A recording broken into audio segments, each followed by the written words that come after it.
খোয়াই শহরে বিশুদ্ধ পানীয় জলের সঠিক বাস্তবায়নের লক্ষ্যে পুর পরিষদ কার্যালয়ে গুরুত্বপূর্ণ বৈঠক আয়োজিত হয়। এদিন এই বৈঠকে উপস্থিত ছিলেন চিফ ইঞ্জিনিয়ার রাজীব মজুমদার, খোয়াই পুর পরিষদের চেয়ারপারসন দেবাশিস নাথ শর্মা, খোয়াই মহকুমা শাসক মিস চারু বর্মা থেকে শুরু করে অন্যান্য আধিকারিকরা। জানা যায়, বহুদিন ধরে খোয়াই এলাকায় পানীয় জলের সমস্যায় জর্জরিত ছিল স্থানীয়রা। তাই খোয়াইবাসীদের বিশুদ্ধ পানীয় জল সরবরাহ করতেই এই উদ্যোগ বলে জানান বৈঠকে উপস্থিত এক আধিকারিক। মূলত কি উদ্দেশ্যে খোয়াইতে আসা এবং কোন কোন জায়গা আপনারা ভিজিট করবেন বা করেছেন, কি বলবেন গোটা বিষয়ে? আমরা এর আগে একবার এখানে এসেছিলাম, আপনারাও ছিলেন এখানে। এখানে এডিবি প্রজেক্ট থেকে খোয়াই পুর পরিষদের ট্রিটমেন্ট প্ল্যান্টের এবং ওভারহেড ট্যাঙ্ক নির্মাণ, আইআরপি নির্মাণ, পাইপলাইন সম্প্রসারণ, তার সঙ্গে রিমোডেলিং করা নিয়ে গত এর আগে যে মিটিং হয়েছিল, সেই মিটিংয়ে একটা ডিসিশন হয়েছিল সেটাকে আবার রিসার্ভে করে সেটাকে ঠিকঠাকভাবে যাতে মূল্যায়ন করা হয় তার সেটা করার জন্য মূলত আজকে সেই বিষয় নিয়ে আমরা এসেছি। আমরা অনেকটাই রিসার্ভে করে মানে রিডিজাইন করেছি এবং ওভারহেড ট্যাঙ্কের নতুন করে আরো একটা ওভারহেড ট্যাঙ্ক পূর্ণিমা স্কুলে স্থাপন করা হবে এবং পূর্ণিমা স্কুলে যে ডিপটিউল আছে তার সঙ্গে একটা মডিফাইড আইআরপি করবে।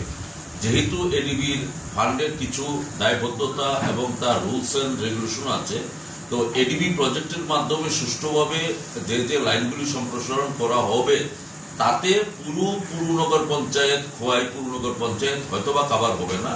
সেখানে ওইগুলি কাভার করতে গেলে already it is decided that যে আমরা বাকি কাজগুলি আমরা আরআইডিএফ থেকে লোন নিয়ে পুরো খোয়াই পরিষদ পুরো পরিষদে যাতে আমরা বিশুদ্ধ পানীয় জল দিতে পারি তার সার্থক প্রচেষ্টা নেওয়ার জন্যই আজকে অনারেবল চেয়ারপারসন খোয়াই পুর পরিষদের সঙ্গে আজকে আমরা মিটিং করলাম এবং উনি সন্তুষ্টি প্রকাশ করেছেন।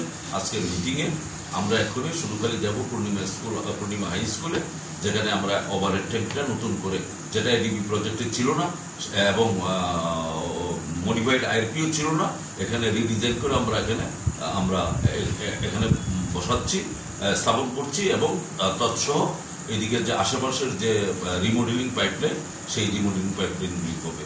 তার বাইরে যেগুলি থাকবে হয়তো এডিবি দিয়ে আমি সবটা করতে পারবো না, সেটা অলরেডি ডিসাইডেড যে আমরা আরআইডিএফ প্রজেক্টের মাধ্যমে করব। তার জন্য ডিডব্লিউসি এর এক্সিকিউটিভ ইঞ্জিনিয়ার এবং সুপার ইঞ্জিনিয়ার মহোদয়কে নির্দেশ দেওয়া হয়েছে অতি সম্প্রতি এটা করে অবশ্যই যখন এটা আরআইডিএফ প্রজেক্টটা বানাবে অনারেবল চেয়ারপারসনের সঙ্গে কথা বলেই বানাবে এবং এটা পাঠাবে। আমার বিশ্বাস এটা স্যাংশন হবে, অবশ্যই স্যাংশন হবে এবং যাতে করে অতি ভবিষ্যতে খোয়াই পুর পরিষদের প্রত্যেকটা মানুষের পানীয় জলের সমস্যার সমাধান করা যায় তার জন্য। স্যার, আজকের এই প্রতিনিধি দলে কে কে রয়েছে? আজকের প্রতিনিধি এই দলে আছে, আমি ছাড়া আছে ডিডব্লিউসি এর superintendent engineer Agartala circle Debashis Dasgupta,